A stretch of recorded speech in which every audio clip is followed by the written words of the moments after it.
podcast Binge Audio. On your marks. Set.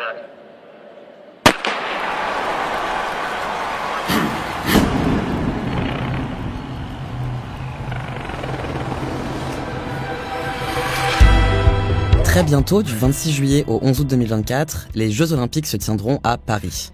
Ce sera la première fois de leur histoire qu'ils seront strictement paritaires, avec 50% d'hommes athlètes et 50% de femmes athlètes, donc. C'est un événement sportif qui est très important, médiatiquement, politiquement, culturellement, mais il est rarement pensé et discuté d'un point de vue féministe. Pourtant, le sexisme, il traverse les compétitions sportives de haut niveau comme il traverse tout le reste de la société. On le voit par exemple dans le traitement médiatique qui est fait des compétitions.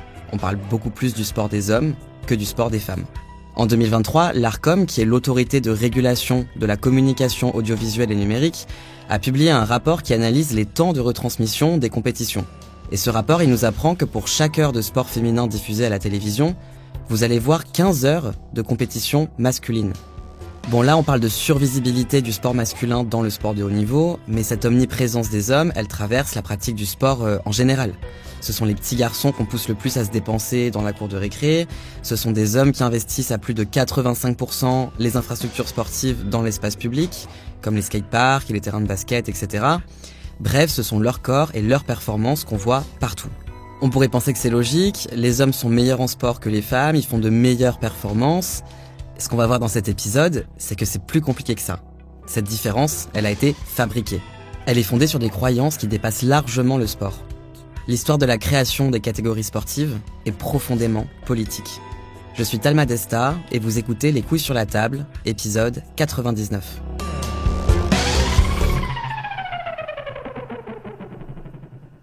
Est-ce que c'est vrai que les hommes sont naturellement plus forts et plus rapides que les femmes ? Comment les catégories hommes et femmes ont été créées dans le sport de haut niveau ? Comment les trajectoires de vie, l'appartenance sociale, les normes culturelles des athlètes impactent leurs performances sportives ? Et à quoi ça ressemblerait un sport de haut niveau qui serait vraiment équitable ? Toutes ces questions, on va se les poser avec Anaïs Boyon, qui est mon invitée aujourd'hui. Anaïs Boyon, bonjour. Bonjour Tal. Vous êtes socio-historienne du sport et enseignante à l'université Paris-Saclay. Vous êtes l'autrice de Catégorie d'âme, un essai sur le test de féminité dans les compétitions sportives. Et vous avez écrit de nombreux articles sur la construction des catégories féminines et masculines dans le sport de haut niveau, mais aussi sur les conséquences sur les personnes intersexes et trans de ces catégories. On va rentrer directement dans le sujet en partant d'un présupposé qui est assez largement admis. Les hommes seraient plus performants que les femmes, donc c'est-à-dire plus puissants, plus rapides, plus résistants. Est-ce que c'est vrai ? Pour les auditeurs et les auditrices, qui s'est déjà posé la question de pourquoi les femmes vont lancer aux Jeux Olympiques un poids de 4 kilos et quelques et les hommes un poids de 7 kilos ? Qui s'est déjà posé la question de savoir pourquoi les joueuses de tennis en Grand Chelem doivent gagner 2 sets et non 3 sets comme les hommes ? Pourquoi le javelot et le disque est à 1 kilo au lieu de 2 kilos pour les hommes ? Pourquoi 100 mètres haies, pas 110 mètres haies ? Si vous voulez, je pourrais continuer jusqu'à demain ces exemples. Pourquoi je dis ça ? Car je crois que je suis lasse, de plus en plus lasse, de voir que tout est fait quand on parle d'accession des femmes aux activités physiques et sportives, de catégorisation sexuée sportive, pour ne pas prendre en compte une histoire. Et on va voir que cette histoire, elle relève une lente et difficile accession aux activités physiques et sportives pour les femmes, jalonnée de freins, de résistance, d'interdiction, de sexisme, de pathologisation de nos corps. Et j'aimerais aussi dire que les femmes ont un siècle de retard dans la mise en mouvement de leur corps dans une logique de performance. Donc quand on est dans des repas et qu'on entend très régulièrement des hommes majoritairement nous expliquer à quel point l'équipe de France de foot de femmes est nulle comparativement à l'équipe de France de foot d'hommes, moi j'aimerais leur dire d'ouvrir un livre d'histoire de l'accession des femmes aux activités physiques et sportives. Dans le cas de la catégorisation des épreuves selon le sexe, il n'est pas question de catégories naturelles allant de soi. Pourtant, elles se sont imposées à l'origine de la création des disciplines et des épreuves, en dépit de la plasticité des corps en mouvement, de leur socialisation et de la perfectibilité corporelle. C'est-à-dire qu'on a tendance à oublier que le sport transforme et bouleverse les morphologies. Si demain, vous vous entraînez en tant que jeune fille dès 11-12 ans à être championne olympique ou championne du monde ou à être dans une logique de performance de haut niveau et que vous voulez faire du marteau ou de l'haltérophilie, inévitablement, votre corps va changer, va être transformé et la pratique va bouleverser votre morphologie. Il y a pour moi rien de mieux pour voir tous les corps différents, les morphologies différentes propres à chaque discipline. Vous allez voir qu'une sauteuse en hauteur n'a rien à voir avec une lanceuse de marteau, qui n'a rien à voir avec une lanceuse de disque, qui n'a rien à voir avec une heptathlonienne, par exemple. Et donc, pourquoi je dis ça ? C'est que ces corps sont façonnés par leur mise en mouvement. Cela permet de mieux s'interroger sur comment le muscle fabrique aussi le sexe. Mais du coup, ça répond pas à la question d'entraînement égal. Est-ce que les femmes auraient naturellement une espèce d'infériorité biologique indépassable, quoi ? Pour comprendre cette différenciation sexuée, cette hiérarchisation sexuelle, je pense qu'il faut comprendre le fonctionnement et le fondement du sport de haut niveau. Comment le sport de haut niveau s'est catégorisé et pourquoi on a catégorisé, on a mis les femmes et les hommes d'un côté. Et donc pour ça, il faut comprendre qu'une des premières règles constitutives dans le sport de haut niveau, consiste à catégoriser les pratiquants et les pratiquantes selon divers critères. Parce qu'on parle beaucoup de sexe, mais il y a aussi la question du handicap. Donc on peut penser aux Jeux paralympiques et aux Jeux olympiques. Le poids, dans la plupart des sports de combat, judo, boxe ou encore haltérophilie, l'âge, c'est-à-dire que si vous êtes poussin, vous n'allez pas concourir contre un minime ou un senior, mais surtout le sexe. Pourquoi on a catégorisé les femmes d'un côté et les hommes de l'autre ? Parce que, surtout, le discours à l'époque, les discours médico-sportifs, on pourra y revenir, sont partis du principe que les femmes seraient naturellement plus faibles, moins résistantes, moins rapides, moins robustes. Ce principe de catégorisation, il veut répondre à quoi ? Il veut répondre à la garantie d'une incertitude du résultat. Alors, peut-être que vous vous demandez à quoi ça renvoie cette notion de garantie de l'incertitude du résultat. C'est quelque chose qu'Anaïs Boyon a beaucoup développé dans ses travaux. Ce qu'essayent en fait de défendre les fédérations, c'est que les catégories sportives soient assez égalitaires pour qu'on ne puisse pas prédire le résultat. Donc pas savoir à l'avance qui est le ou la plus forte, la plus rapide, le plus endurant. C'est comme ça que les autorités sportives justifient la création de catégories avec des critères stricts, sur la base du poids, du sexe, du handicap, etc. Anaïs Boyon, elle nous explique en quoi ces classifications, elles assurent en rien une égalité sur les starting blocks. À partir du moment où on part du principe que la personne en situation de handicap est moins forte, on va catégoriser. À partir du moment où on part du principe que les femmes sont moins fortes, on va catégoriser pour qu'il y ait cette incertitude du résultat. Mais si vous voulez, dans l'histoire du sport, tout a été fait pour maintenir les femmes dans une infériorité biologique, pour réifier leur infériorité biologique. Et dans l'histoire du sport, on y reviendra aussi, dès qu'une femme, ou dès que des femmes, certaines femmes, vont se rapprocher des hommes, dangereusement, non seulement par leur physique, mais aussi par les performances, tout de suite, les instances sportives vont paniquer, vont émettre des doutes sur leur appartenance de sexe et vont tenter à tout prix de maintenir cette bicatégorisation sexuelle au sein des compétitions. Mais pourquoi ? Parce qu'une femme doit être, entre guillemets, naturellement, moins forte, moins puissante, moins robuste, moins rapide, moins. Donc c'est ce que vous entendez quand vous parlez de désportivisation des femmes ? Absolument, absolument. Les femmes vont accéder au sport qu'à la stricte condition d'une forme de désportivisation inédite. Et je parlerai même d'un processus de désportivisation sexuelle. Comment ce processus s'opère ? Il va s'opérer via des stratégies rhétoriques qui vont se focaliser sur des impératifs esthétiques et natalistes. Et plus rarement sur un risque de masculinisation. C'est-à-dire que pour que les femmes mettent leur corps en mouvement, elles n'ont pas le droit de le mettre en mouvement de la même façon que les hommes. Le sport, entre guillemets, féminin, doit avoir pour valeur la grâce, la souplesse, la fluidité, le jeu, l'élégance, le loisir, la douceur. On est clairement très éloigné des valeurs cardinales de l'affrontement sportif, de la compétition, du record, de la performance, du plus vite, plus haut, plus fort. Et finalement, comment ça va se traduire concrètement dans les faits ? L'usage d'activités adaptées et atténuées pour les femmes va être de rigueur. Et à la désportivisation nataliste, puisque je l'ai pas dit, mais il faut savoir que les femmes vont avoir le droit de mettre leur corps en mouvement à la fin du 19e, début 20e, dans une perspective hygiéniste, mais plus encore nataliste. C'est-à-dire que on va exercer leur corps pour qu'elles soient des mères robustes, fortes, et plus encore, à l'époque, il y a le discours de Lamarck qui est très prégnant dans le champ de la médecine qui s'intéresse au sport. Que dit Lamarck et que disent ces médecins ? C'est que si on éduque sportivement, et si on muscle